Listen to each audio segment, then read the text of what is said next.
Hiya, welcome to Darren in the studio. Thanks for swinging by for another video. First off, as always, thanks again for all your likes, subscribes, your messages. More than anything, we love getting your messages here at the studio, and we do our best to read them and respond to them and all those kind of things. We've had a great response from all the videos, really, so we want to thank you for that. I know it's not that long since I did my last video, but it's that time of the month. It's the end of the month, which means end of May, which means we're going to run through very quickly. I've got quite a few things here, some things that I've been buying, things that I've purchased along the way in May. All right, these are all in alphabetical order, and all mixed up in sort of genres, and all sort of mixed up in formats and things like that.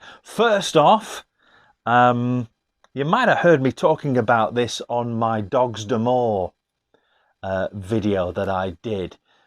This is Tyler's new sort of setup. Tyler being, of course, the lead singer of the Dogs d'Amour, along with Matty James Cassidy. You'll have heard me talking about him as well. This is their new album, debut album. It's called Trouble. Some really great tracks on here. 10-track album, the Ballad Mongrels, Trouble. I've been playing this on my radio shows. For those of you who listen to that, Matty James Cassidy is a guy who's sort of a solo singer, but he's also part of the Ballad Mongrels. Got his own stuff out as well, as has Tyler. Really, Tyler's continued to write and record since the Dogs d'Amour pretty much became no more. The Ballad Mongrels, Trouble, on vinyl. That's out right now. Next up, Alice Cooper. Got quite a lot of Alice Cooper things these last few weeks. Going back to the earliest thing, this is the first time I've shown one of these, although I do have some other Alice Cooper. You see these? 8-track tapes. Well, I got another one. I don't usually buy 8-track tapes, to be fair, but this was going online for a song. This is Killer from 1971, original American 8-track tape. The guy who actually sold it to me online actually was in the UK, so he's obviously imported it or brought it over. Original 8-track tape. What cracks me up about 8-track tapes is a lot of the songs on here, Hallow of Flies,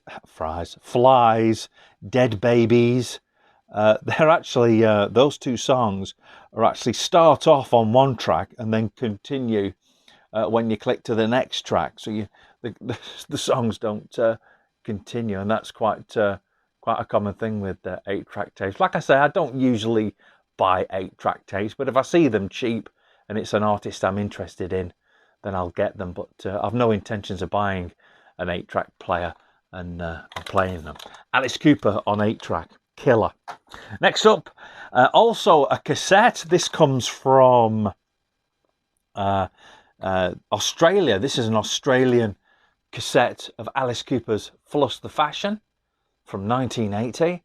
I do love the early 80s Alice Cooper stuff. There's the tape in really great condition. Full sort of insert for you there, you see it. Let's try and get through these really quickly because I've got loads to talk about. There you go, 1980, Alice Cooper, Australian, Flush the Fashion. Another Alice Cooper cassette.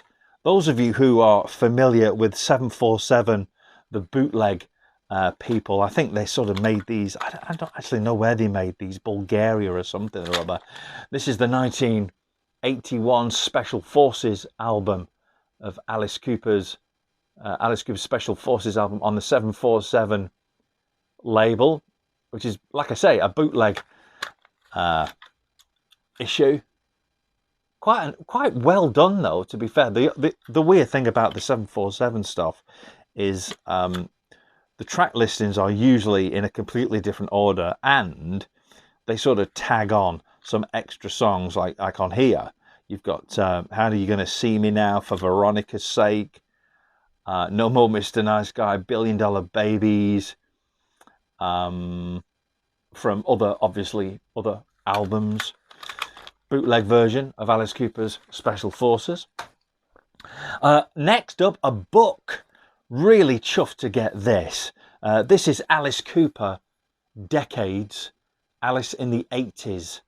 And I bought this specifically because I really love the early 80s Alice Cooper stuff, from sort of Flush the Fashion to sort of Dada and the Monster Dog movie.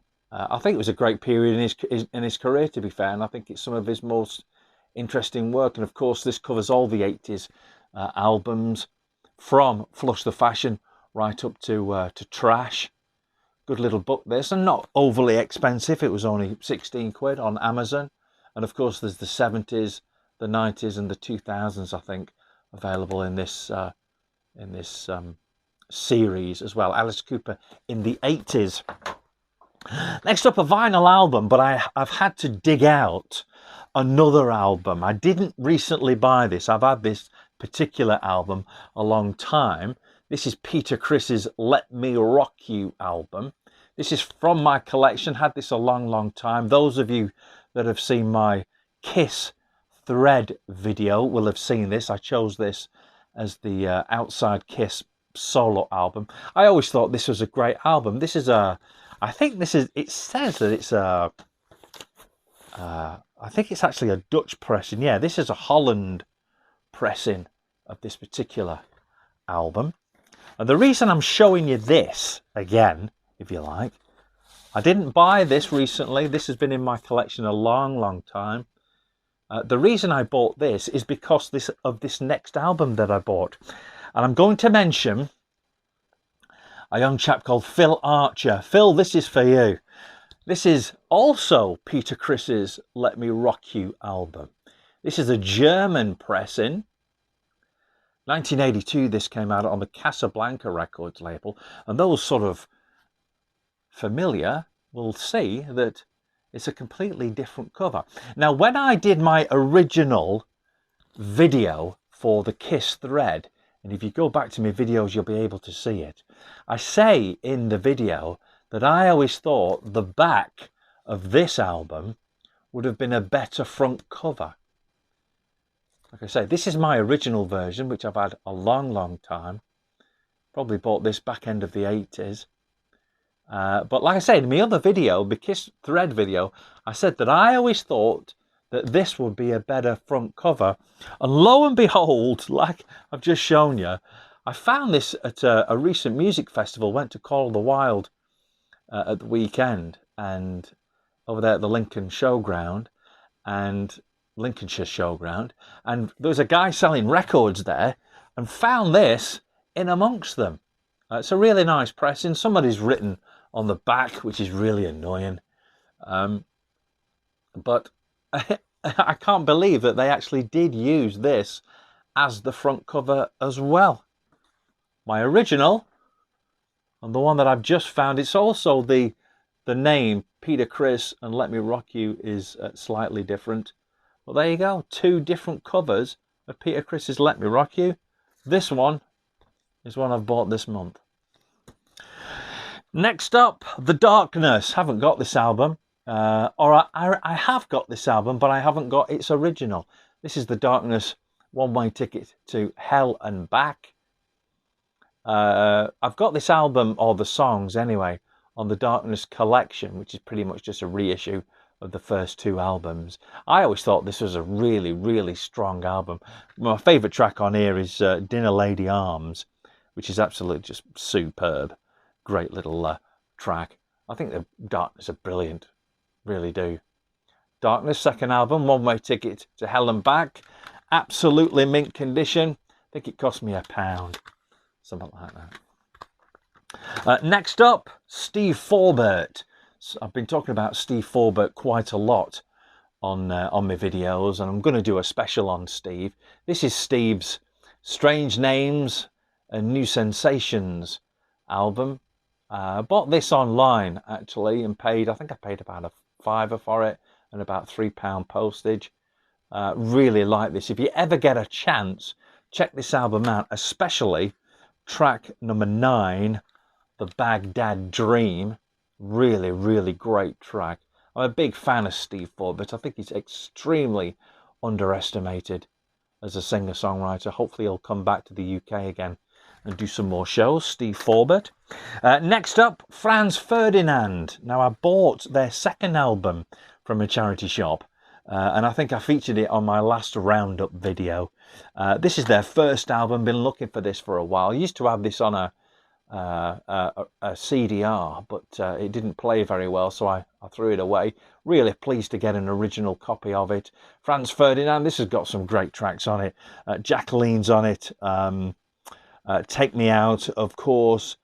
Michael is on here. They were all quite big singles here in the UK. Franz Ferdinand, first album. Next up, I picked this album up from a charity shop, basically because of one track, and I've listened to the album, and the rest of the album's just as good as the hit single from it. This had a single called Stars in Your Eyes, Stars in Their Eyes. This is Just Jack. This album is called Overtones. Like I say, bought it for the Stars in Their Eyes single that's featured on it, but the rest of the album is superb as well. Again, I think I paid about 25p. Really, really nice condition. Next up, this is brand new. This is a new album that I've bought, and this is the latest album from Kickin Valentina, who are an American four-piece or three-piece? Four-piece. Saw these, I've seen Kickin Valentina a few times now with Marina, and we really like this band. This is the Revenge of Rock album. Like I say, it's their latest album. Went to see these guys, or saw these guys as part of Call of the Wild at the weekend, and picked this album up from their merchandise stall. Really nice red vinyl.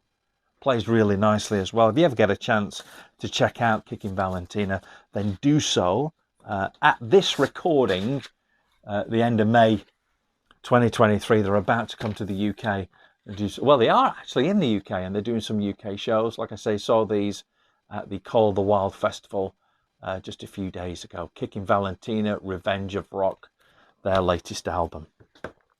Next up, I was so pleased to get this. Another charity shop find, and this cost me £1. This is Pink Floyd's Division Bell. Had this on a home recorded cassette, but always wanted an original of it, and this is an original. You see the embossed bespoke case, beautiful condition. This, like I say, £1, full booklet, looks like it's never been touched. The Division Bell, but 1992ish, 1994. I'm always a couple of years out with my years. 1994, Pink Floyd, The Division Bell. Next up, Elvis of the Presley kind. This is Elvis's Elvis Country. I'm 10,000 years old. I've got this on vinyl. Picked it up at a charity shop here on CD. This is obviously part of an original box set that's been obviously pulled apart a little bit. The original Elvis Presley collection. Elvis's Elvis Country. I'm 10,000 years old. Nice little 90s reissue, obviously on the RCA label. Always got to have a bit of Elvis. Love Elvis. Talking of Elvis, I was also a big fan of the movie, the Baz Luhrmann movie that recently came out, and I picked this up today from HMV in Derby. This is the soundtrack album of the movie Elvis, the Baz Luhrmann movie that came out last year, 2022. Really great film. Loved the movie. Got the DVD of that, and wanted to pick up the album as well. The only thing I would say with this is I'm interested in all the songs, and don't get me wrong, it's not an Elvis album. It's pretty much a various artists album doing Elvis songs with some Elvis things thrown in there as well, some duets and re-recorded stuff, which I'm glad about, because let's face it, there's a million and one Elvis compilations. The only thing I would say about this album is the artwork's not very good. This is all you pretty much get. The record itself just comes in a standard black inner sleeve, and it's got a little paper insert inside with just that photograph and some track listing details on there. So Elvis, the original soundtrack album of the Baz Luhrmann movie. That's the album. Looking forward to playing this. Haven't heard it yet. Talking of Elvis, and also Record Store Day. Must do a special on Record Store Day. Those of you who've seen my videos before, you know I'm not really a fan of Record Store Day, but picked this up and didn't even know it was part of Record Store Day. Picked this up online. I think I got this from Amazon. Or did I get it? No, I didn't get it from Amazon. I got it from a private seller on eBay. Part of the Record Store Day 2023. This is Elvis Presley's Burning Love, the RCA rehearsals. This has outtakes, different takes of some of his famous songs. Plus, when they were doing the shows back in 1972, they wanted to run through some songs that they were doing live, and they recorded them, and that's what's presented here. Really nice album. Got a lot of sort of inside information, a lot of track details featured here. The only thing is, and I don't know whether it's a spelling a mistake or whether it's just not even a spelling mistake because it's not even there. They go through the players on this album, of course, like James Burden on guitar, Charlie Hodge guitar vocals, John Wilkinson on guitar. Ronnie Tutt, who was the drummer on these sessions, is not even mentioned on the musician list, which is a little bit of a naughty omission. Elvis, Burning Love, the RCA sessions. Great little album. Of course, there's always going to be a Jim Reeves record in some of this, and I've only got one for you this time round, and this is Jim Reeves with Slim Whitman. This is probably part of a Reader's Digest box set, because this is record number 1 of the greats. Jim Reeves, Slim Whitman. Jim's on side 1, Slim is on side 2. Pick that up for next to nothing as well. How about this? Pick this up for £1. REM's Bittersweet Me single. Comes with 3 extra previously unreleased tracks. Really pleased to get that. Like a bit of REM. Another album that I picked up today, and this cost me $15.99, so I was really pleased to get this, and it's an album that I haven't got either on CD. This is the Rolling Stones' Emotional Rescue. It doesn't say when this album originally came out. I'm thinking 73, 74, something like that. I don't actually know, and I'm sorry about that if I'm wrong. Someone will tell me in the comments. I know they will. Emotional Rescue, Rolling Stones, 180 gram reissue, $15.99 from HMV in Derby. Looking forward to listening to that. Pick this one up for £1 in a charity shop. The cover's a little bit tatty, but it plays really nice. This is Bridge Over Troubled Water, Simon and Garfunkel. A lot of big records on here. Bridge Over Troubled Water, Cecilia, The Boxer. A lot of good records on this one, and the rest of the album's really great. It's a little bit scuffed up, but it's an original pressing from 1969, I think, 1969, 1970. Cleaned it up with the old vinyl vac, and it sounds great. Simon and Garfunkel. Next up, Sting. I like a bit of Sting and the Police. This is his 1999 solo album, Brand New Day. Obviously got the single on there, Brand New Day. There's another great track on here. Fill Her Up's a great track. There's a lot of good songs on here. Do like a bit of Sting. On CD, cost me £1. Brand New Day, even got the original hype sticker on it. Next up, another brand new album. Bought this today, and another band that I saw at Call of the Wild this weekend, and they absolutely blew me away. I didn't think I was going to be so impressed, and I'm so glad I stuck around to see them. They headlined the third day of Call of the Wild. Those Damn Crows. This isn't their latest. This is from 2019. I suspect this is their second to latest album. Picked this up because it was $15.99, and to get a brand new album from HMV for $15.99 is quite something. These Damn Crows. The album is called Point of No Return. It's on the Earache label. I shall probably pick up the other albums of Those Damn Crows. If you haven't checked out this band, then do so. If they're anything, I haven't heard this yet, but if they're anything like they were live on record, this is going to be a great album. They absolutely blew me away. Really, really great. Last but not least, a firm favourite here, folks, and another album that I've already got, but I've not got it in this format. And your friend and mine, of course, it's Rothschild, and it's Stack Attack.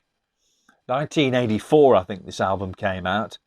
Yep, 1984 on the Heavy Metal Records label, part of the FM Revolver sort of people. This is a nice little picture disc. Picked this up again at the Call of the Wild, along with the Peter Criss album. Nice little picture disc album. Cost me £7 this, but what a great little album this is. It's unfortunate actually that the original members of Rothschild can't put their differences to one side, because I'm sure if the original Rothschild got together, it would be an absolute storm, and they'd do really, really well. Rothschild are actually the Rothschild that's around now with the original vocalist Rocky Shades are actually in the middle of mixing a brand new single, so we're looking forward to that. So that's something to look forward to regarding Rothschild. That's it.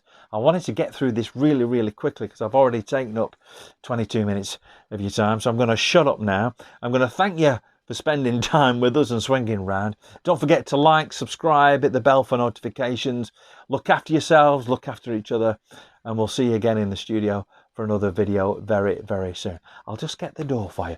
See you later. Ta-da. Bye.